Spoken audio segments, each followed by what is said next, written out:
Nah, mungkin hal-hal tersebut sudah disampaikan ya Bung Airlangga pribadi tentang bagaimana tadi Sarina Vanda kemudian Bung Bob Rondilawe menyampaikan tanggapan tentang isi buku. Kemudian kan mungkin Bung Airlangga pribadi bisa memberikan tanggapannya nanti setelah tahapan Bung Airlangga pribadi selesai, nanti akan dilemparkan kepada audiens untuk memberikan pertanyaan gitu.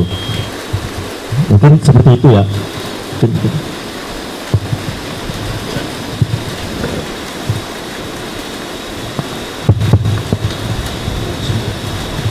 Assalamualaikum warahmatullahi wabarakatuh. Selamat sore untuk kita semua. Merdeka! Merdeka! Jadi kalau tadi Bang Bob tidak perlu pekik, menurut saya perlu. Karena kita sekarang sedang mendiskusikan ilmu dari pekik merdeka. Nah, tadi bisa dijelaskan oleh Vanda yang dengan sangat bagus sekali terkait dengan Sarina. Terkait dengan bagaimana Soekarno meletakkan posisi dan peran perempuan sebagai sebuah subjek politik revolusioner utama dalam horizon pemikiran Bung Karno. Terus tadi Bang Bob sudah menjelaskan, tadi saya ngelirik itu baru baca beberapa halaman ya sambil nunggu, tapi urainya sudah sangat mendalam. Artinya bahwa Bang Bob ini Bang Bob ini teruji itu tentang kemarhainannya. Jadi sudah membaca berapa kata kuncinya ketemu, diurai dalam perspektifnya Bang Bob. Nah, jadi gini, membaca pemikiran-pemikiran Soekarno dengan berbagai ilmu, perspektif, teori politik dan teori perjuangan beserta metafor-metafornya itu tidak akan bisa kita pahami pertama kalau kita tidak memahami terlebih dahulu, mempelajari terlebih dahulu apa yang oleh kawan-kawan GMNI dalam kaderisasi itu dikenal sebagai MDH, materialisme dialektika historis. Karena itulah sumber dan akar dari Soekarno, dari pemikiran Soekarno. Tapi bukan berarti, menurut saya, setelah saya menulis buku ini, Soekarno adalah seorang komunis. Bukan. Justru karena dia konsisten dengan perspektif MDH, dia tidak menuju pada apa yang menjadi tujuan dari komunisme, yaitu penghancuran negara. Istilahnya kalau bahasa Lenin itu adalah the withering way of the state. Jadi pada ujungnya, kalau katanya doktrin komunis, akhirnya adalah negara hancur, negara musnah karena masyarakat sudah mencapai keadilan. Itu yang berbeda dengan Soekarno. Soekarno bilang bahwa kita mendirikan negara ini bukan untuk satu windu saja, tapi mendirikan negara ini 1000 tahun lamanya. Mendirikan negara Indonesia yang merdeka untuk selama-lamanya. Karena apa? Penjelasan Soekarno tentang negara itu penting, bahwa pembebasan ekonomi, politik, sosial, budaya segala macam itu harus berpijak pada otoritas politik. Tanpa adanya otoritas politik, tanpa adanya suatu otoritas yang merumuskan hukum, etika, norma segala macam, maka yang terjadi adalah penghancuran sosial. Dan itu menjadi persoalan kalau kita masuk ke dalam kajian Marxisme. Jadi persoalan-persoalan muncul karena dipaksa untuk kapan negara hancur. Nah, disitulah kalau kita diskusi Marxisme, posisi Trotsky menurut saya menjadi persoalan. Nah, itu landasan utama. Artinya karena kita tidak diskusi tentang Marxisme secara sebuah ilmu, tapi kita bicara Soekarno. Sehingga kenapa MDH menjadi penting? Karena materialisme dialektika historis itu bicara tentang yang selalu disebut Soekarno, kita harus berpijak pada susunan masyarakat Indonesia dan hukum-hukum sosial yang hidup di Indonesia. Kita bicara tentang bagaimana misalnya susunan dalam artian corak produksi yang eksis di masyarakat, corak relasi sosial yang eksis di masyarakat, dan dari situ bagaimana proses perjuangan yang disebut sebagai class struggle, pertarungan sosial. Jadi Marxisme itu bukan semata-mata pada pembebasan buruh. Marxisme adalah ilmu yang berangkat dari pembebasan manusia. Marxisme sebagai bentuk pembebasan manusia, dia selalu melihat dalam corak masyarakat seperti apa kemudian muncul perjuangan tertentu. Dalam konteks imperialisme di Indonesia yang belum merdeka dan neo-imperialisme ketika Indonesia baru dalam tahapan kemerdekaan, baru pada awal kemerdekaan, maka analisis pertarungan kelas itu kemudian memanifestasi menjadi perjuangan anti-imperialisme sebagai suatu perjuangan nasional.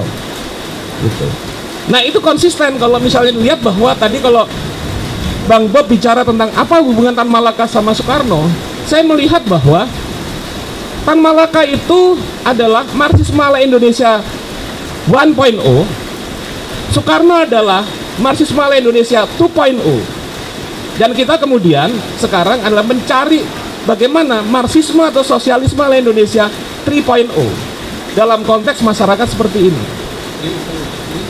3.0, 3.0. Jangan sampai 0.3. Balik lagi ntar pembodohan lagi. Nah, dari situ kita bisa melihat mengapa kemudian Soekarno yang sering kali dilecehkan orang secara intelektual. Jadi memang buku ini adalah perdebatan intelektual.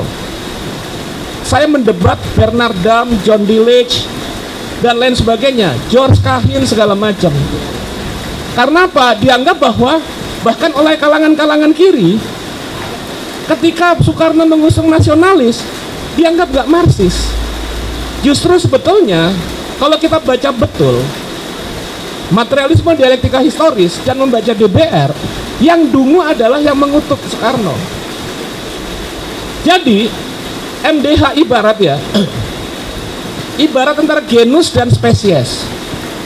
Jadi misalnya di primata itu ada misalnya genus misalnya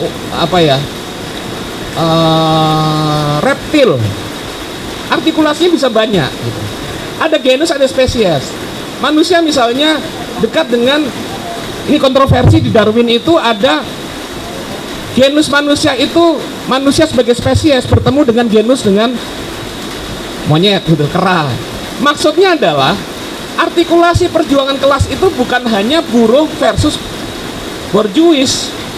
Dia kemudian bisa memanifestasi misalnya perjuangan nasional antara seluruh rakyat dan bangsa Indonesia melawan kaum imperialis. Dia juga bisa terartikulasi dalam bentuk feminisme, pembebasan perempuan, dalam bentuk adalah perjuangan bersama untuk membebaskan kaum perempuan. Kenapa demikian? Karena dalam Sarinah, Bung Karno sudah bilang, kaum perempuan adalah mereka yang paling bawah di antara kaum proletariat.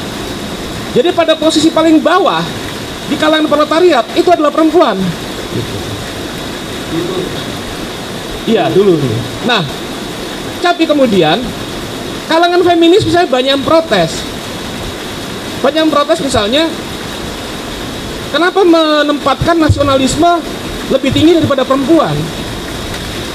Karena dalam analisis MDH, karena baik perempuan dan laki-laki sedang berhadapan dengan tatanan masyarakat imperialisme.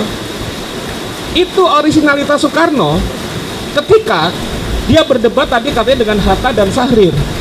Pinter dulu apa merdeka?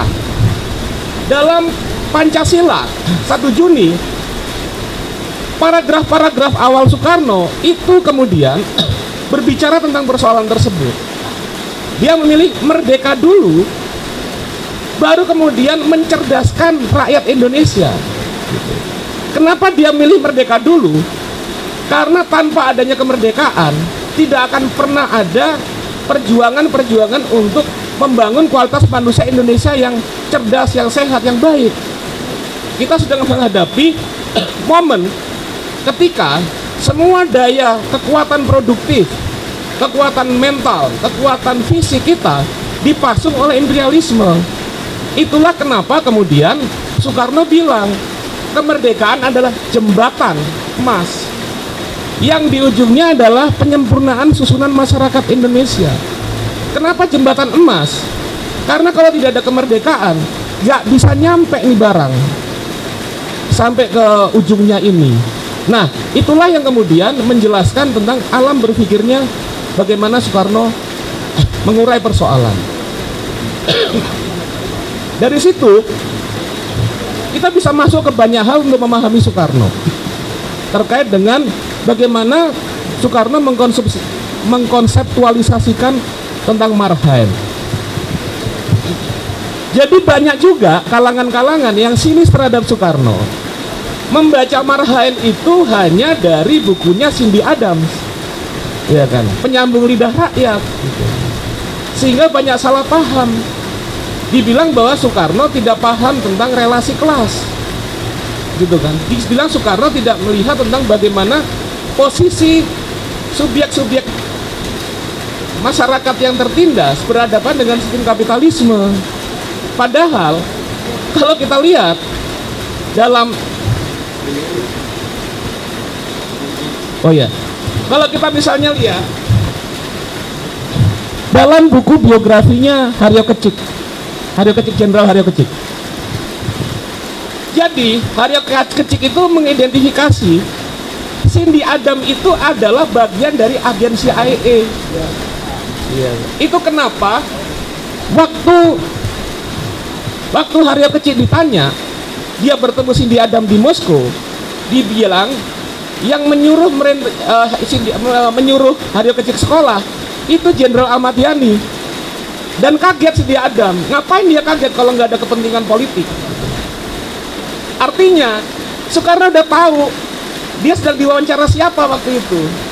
Tapi kalau baca Soekarno, baca Marhaen, terutama adalah baca buku-buku setelah dia selesai keluar dari Sukamiskin, perenungannya yang panjang itu di penjara, itu pada saat dia menjadi ketua Partindo.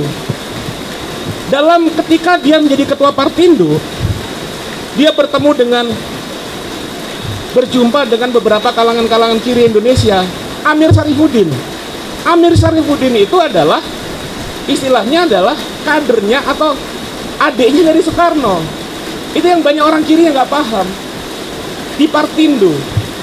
Nah, di situ dia bilang tentang inilah kekuatan Soekarno terkait dengan penjelasan antara kapitalisme dan problem masyarakat Indonesia.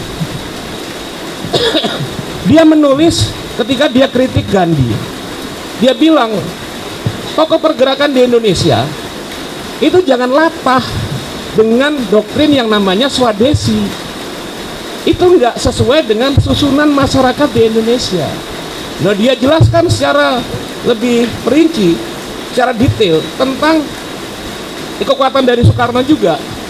Komparasi imperialisme yang berlangsung di Inggris ketika melakukan kolonisasi terhadap India dengan kolonialisme yang dilakukan oleh Belanda ketika sedang mengkolonisasi Hindia Belanda, dan itu sangat berbeda. Dia bilang, sambil dia jelentrehkan teori-teori imperialisme itu, Soekarno bilang Inggris sudah melampaui dulu yang disebut sebagai revolusi kapitalisme. Jadi pematangan dalam negara Inggris itu sendiri terkait dengan proses bagaimana kapitalisme bekerja, sehingga dalam kondisi yang matang imperialisme ke negara-negara yang di luar Inggris itu adalah upaya untuk menyebarkan produk-produk Inggris di negara-negara koloni. Kenapa Inggris patang? Karena kata Soekarno, yang disebut sebagai Grondstoffen, sumber dayanya melimpah di Inggris. Nah, ketika kemudian proses kolonisasi yang berlangsung di Inggris, berlangsung dari Inggris ke India, dia memiliki dua bentuk. Satu bentuk adalah bentuk penghancuran kelas-kelas sosial di India, tapi di sisi yang lain Inggris nggak bisa bikin rakyat India miskin semua. Kenapa? Karena dia butuh masyarakat yang bisa beli produk-produknya. Dia harus membentuk masyarakat kolonial yang memiliki daya beli yang tinggi. Disitulah kelas menengah tumbuh di Inggris. Disitulah kemudian didorong kaum borjuasi tumbuh di Inggris. Sehingga kemudian dalam proses tersebut terbangun suatu model yang katanya Soekarno imperialisme liberal. Dan ini berbeda dengan yang berlangsung di Hindia Belanda. Di Hindia Belanda sumber daya alamnya sedikit. Katanya Bung Karno bahwa yang ada adalah mentega dan roti dan susu. Sehingga corak imperialisme yang ditanamkan di Indonesia bukan untuk menyebarkan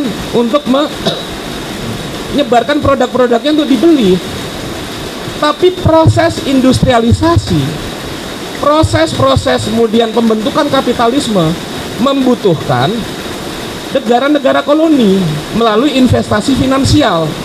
Nah, dari situ kemudian akibatnya efeknya adalah imperialisme yang berlangsung di Hindia Belanda, diutarakan Soekarno, dicirikan oleh penghancuran kelas-kelas sosial di Indonesia.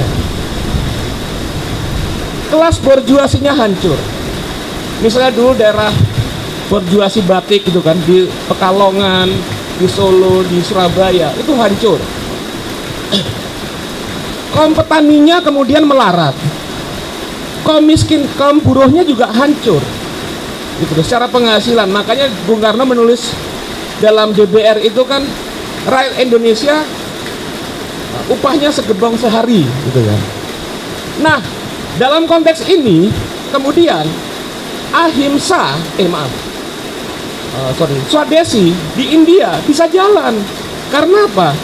Produknya bekerja untuk self-sustaining, agar menghidupi dirinya sendiri, bisa bekerja. Dan proses pembebasan di India itu berangkat dari kuatnya kaum borjuasi dan kaum kelas menengah.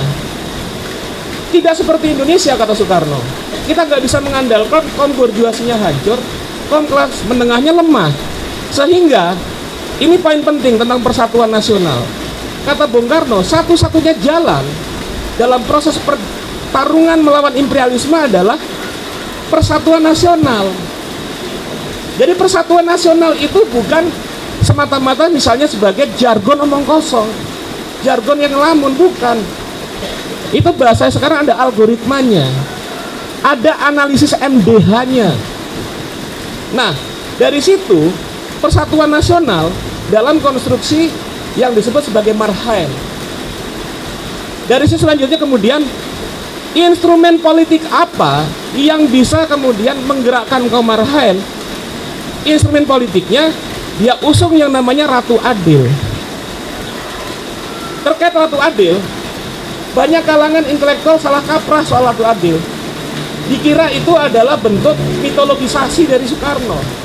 Dikira itu adalah sinkretisme Soekarno. Bukan. Ratu Adil itu adalah instrumen politik bersama untuk membuat persatuan terwujud, yaitu namanya partai politik. Kita nggak bisa membayangkan misalnya rakyat Indonesia cuma 4% yang bisa baca, terus kemudian yang diusung adalah partai politik tanpa tersambung dengan imajinasi dan mentalitas sosialnya dia. Yang nyambung apa? Di masyarakat yang mayoritas buta huruf, Ratu Adil. Dan setelah itu Ratu Adil pasca kemerdekaan adalah negara. Jadi konstruksi ini saling kait-mengait, sambung menyambung dengan berdasar pada relasi sosial. Satu lagi pertanyaan yang diutarakan oleh Soekarno. Rakyat Indonesia ini masih berupa classes in itself. Kelas-kelas miskin di dalam dirinya sendiri. Dia belum menjadi classes for itself. Kelas-kelas yang sadar tentang kepentingan dan orientasinya. Sehingga Bung Karno kemudian merumuskan ada marhaen, ada ideologi yang menjadi, kata Bung Karno kalau di Pancasila, lestar dinamis, ada meja statis. Apa itu? Itulah marhainisme. Marhainisme dia utarakan sosionasionalisme, sosiodemokrasi. Itu sebetulnya menjadi kunci pembacaan Pancasila, dan dia masukkan tentang ketuhanan. Nah, dari situ marhainisme, apa itu sosionasionalisme misalnya? Orang-orang dalam perspektif barat memahami nasionalisme itu sesuatu yang buruk, yang konservatif. Karena apa? Ada gerak yang kontradiktif antara nasionalisme dan internasionalisme dalam pandangan barat, tapi tidak dalam konteks Indonesia. Dalam konteks Indonesia, memperjuangkan nasionalisme itu mau tidak mau, hukum sosialnya, susunan masyarakatnya harus terhubung dengan internasionalisme. Kenapa demikian? Karena Soekarno bilang dalam Indonesia Menggugat, perjuangan saya, perjuangan kami, perjuangan PNI itu bukan hanya melawan penjajah. Jadi gugatan terhadap saya salah, karena bukan hanya gugatan terhadap Belanda, tapi kami adalah menghantam dan menghancurkan kapitalisme dan imperialisme, yang dalam sistem itulah kemudian terjadi penjajahan yang ada di Indonesia. Oleh karena itu, Soekarno dalam mencapai Indonesia Merdeka bilang, nasionalisme kita itu jangan jadi nasionalisme chauvinistik, jangan jadi nasionalisme borjuis, jangan jadi nasionalisme yang feodal, tapi nasionalisme kita adalah nasionalisme kerakyatan yang kemudian terhubung dengan internasionalisme.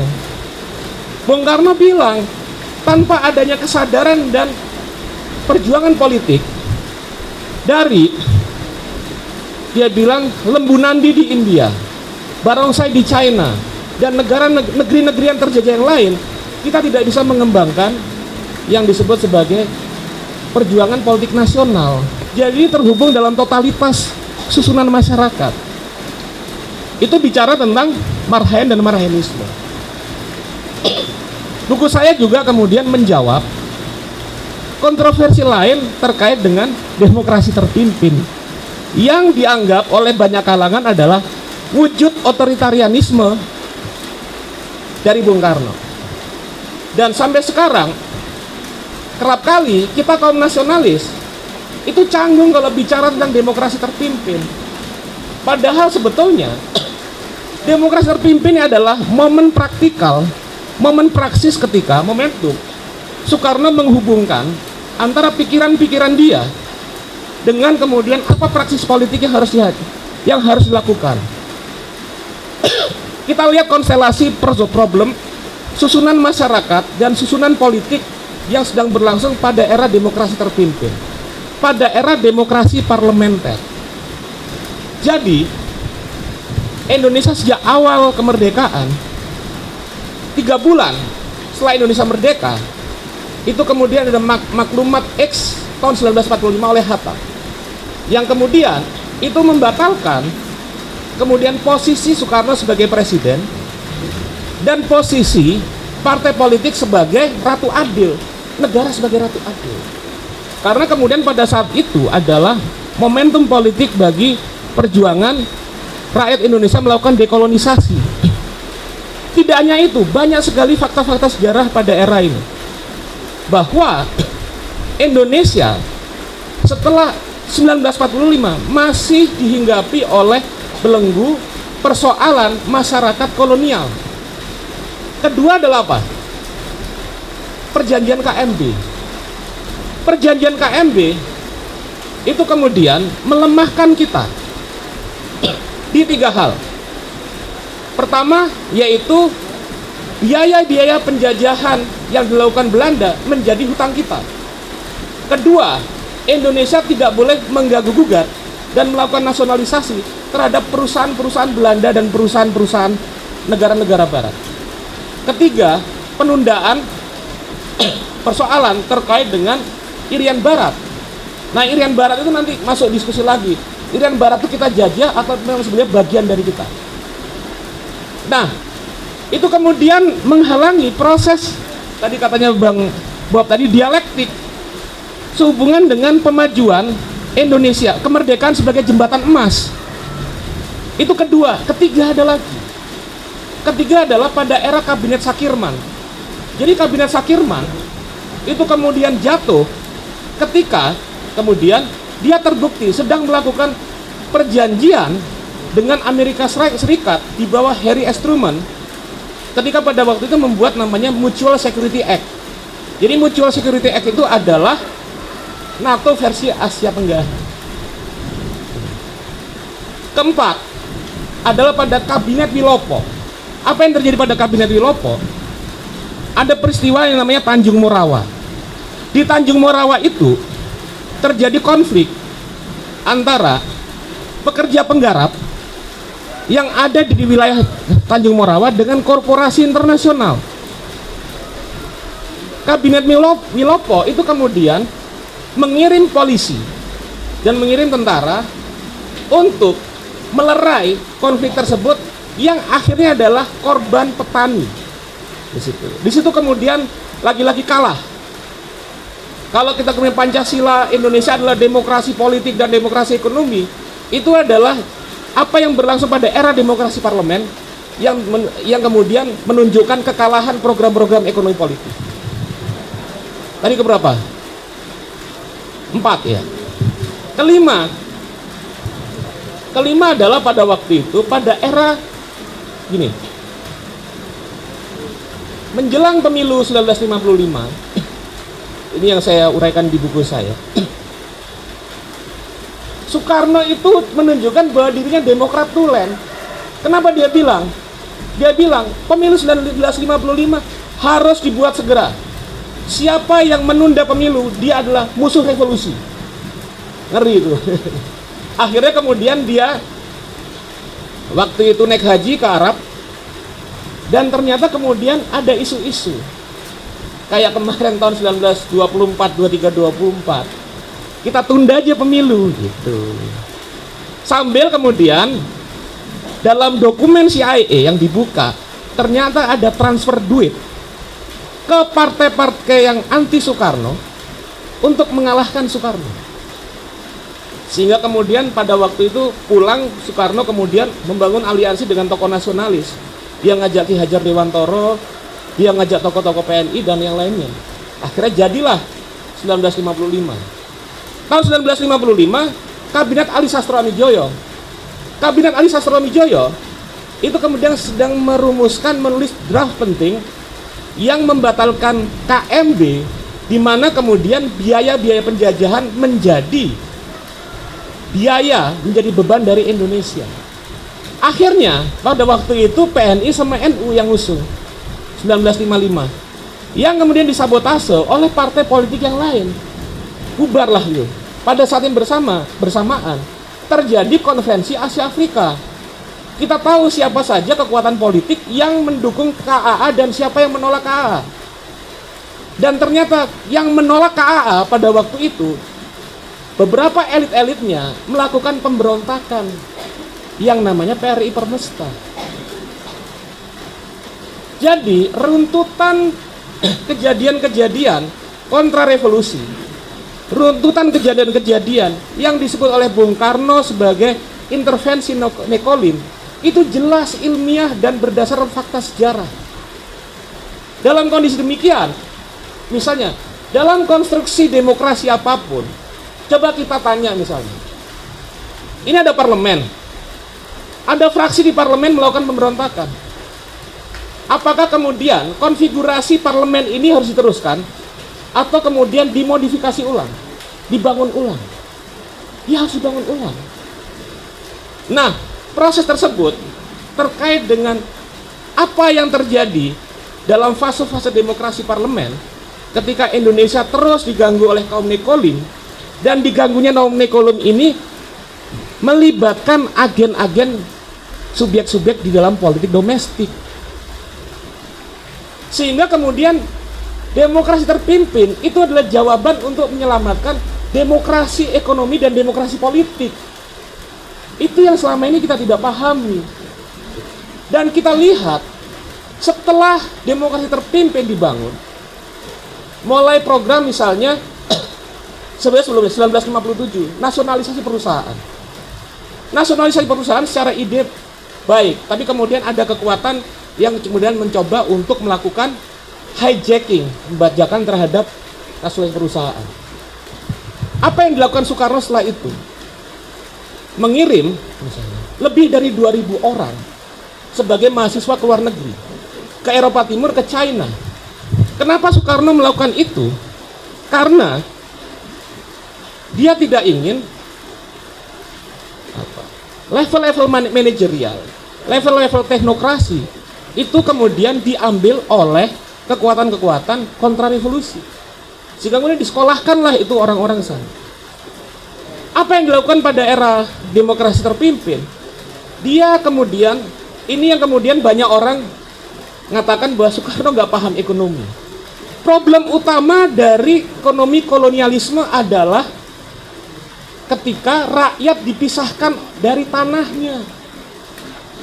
Bahwa rakyat, manusia, nggak bisa hidup kemudian tanpa terhubung dengan realitas relasi ekologisnya, yaitu tanah.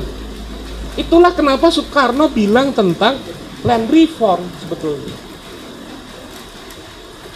Dan kemudian juga program-program terkait dengan bagaimana rakyat berdaulat yang harus kita ingat. Satu hal yang kita nggak cermat ketika Bung Karno bilang Pancasila terkait demokrasi. Soekarno bilang demokrasi kita bukan hanya demokrasi barat, bukan hanya demokrasi yang pada hari ini bisa membatalkan Perdana Menteri, besoknya kaum buruh dilempar ke jalanan. Maknanya apa? Dimensi pembebasan demokrasi Soekarno lebih luas, bukan hanya di ruang politik, tapi dalam kondisi realitas per hari konkret di pabrik-pabrik sebetulnya. Nah, itulah sebetulnya yang dibatalkan dengan 1965-1966 tentang koherensi dan upaya pembebasan rakyat Indonesia untuk mencapai tujuan dari susunan masyarakat Indonesia dalam perspektif Soekarno. Pertanyaan terakhir, apakah relevan saat ini? Problem kapitalisme yang ada di Indonesia saat ini dalam perubahan coraknya itu memiliki persamaan dalam kondisinya ketika dihadapkan dengan problem dan nasib kaum marhaen. Yaitu apa? Kalau kembali kita ke penjelasan di awal, rakyat Indonesia sedang mengalami pemiskinan sosial. Seluruh kelas-kelas rakyat di Indonesia, kaum buruh, kaum borjuis, kaum petani, dan lain sebagainya, semuanya melarat, kecuali kalau sekarang kaum oligarki gitu. Nah, itulah yang dihadapi sekarang. Minggu lalu saya nulis di Kompas, saya kaget, ada kawan saya misalnya, ini dosen ya, dosen universitas, bingung, stres karena anaknya masuk perguruan tinggi. Udah gila nggak ini rakyat nih? Udah gila nggak negara ini? Dosen yang mengajar di perguruan tinggi, dia bingung bagaimana membayar anaknya yang kuliah di perguruan tinggi karena UKT-nya yang tinggi. Itu salah satu bentuk pemiskinan sosial.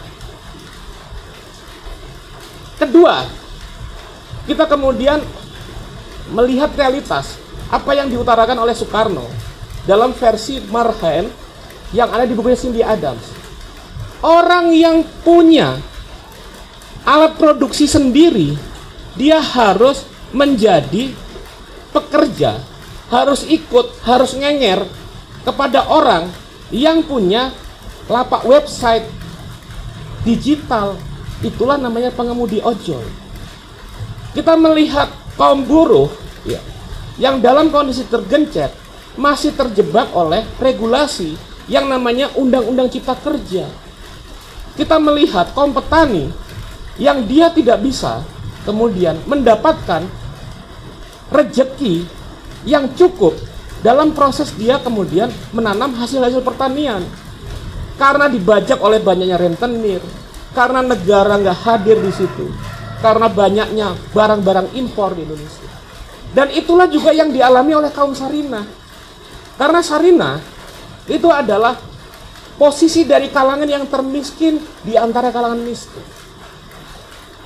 Sarinah adalah dalam posisi yang dia kemudian terjepit di antara kaum-kaum kelas-kelas sosial yang mengalami perentanan atau prekariatisasi dalam bahasa sekarang.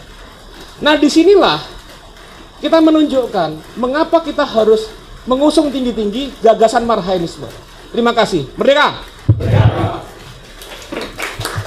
Hidup Kick.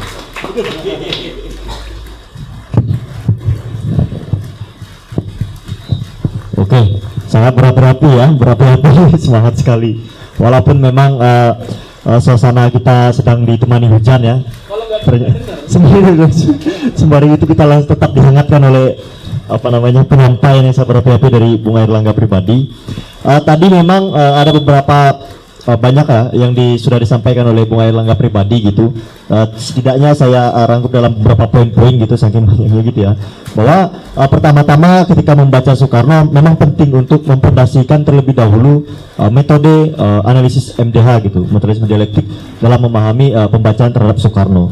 Kemudian lagi-lagi tadi ditekankan bahwa pemiskinan sosial yang mulai dari awal kolonialisme Belanda, yang kita lihat bahwa akibat keterbelakangan industrialisasi Belanda di antara negara-negara Eropa lain, yang kemudian mengupayakan semua sumber daya dan tenaga kerja manusia di Indonesia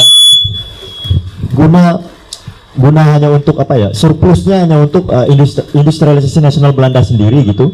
Itu sampai sekarang berubah-rupa gitu, berubah bentuk, berubah aktor, sampai pada tahapan di mana pemiskinan sosial di bawah struktur ekonomi sekarang dikokohkan gitu. Nah, ini kembali lagi ditekankan. Kemudian dibahas pula bahwa dalam persoalan ketika kita menghadapi pengisapan ya, manusia atas manusia, bangsa atas bangsa, seperti tadi, bahwa Bung Airlangga pribadi menyampaikan front Marhain itu perlu adanya instrumen politik gitu, bahwa ketika sebelum awal kemerdekaan instrumen politik tersebut adalah partai politik, dan cita-cita kita yang paling terpenting ketika 1945 Agustus 1945 adalah negara lah instrumen politik tersebut. Namun kemudian kan ya mengalami pembelokan lah ketika tadi disampaikan oleh Bung Airlangga, yaitu tahun 1965 gitu. Kemudian ya Marhainisme ya tidak hanya sekedar sebagai suatu teori untuk melangsungkan perjuangan ya, tetapi dia juga sekaligus pula sebagai bentuk ilmu pendidikan gitu. Jauh lagi.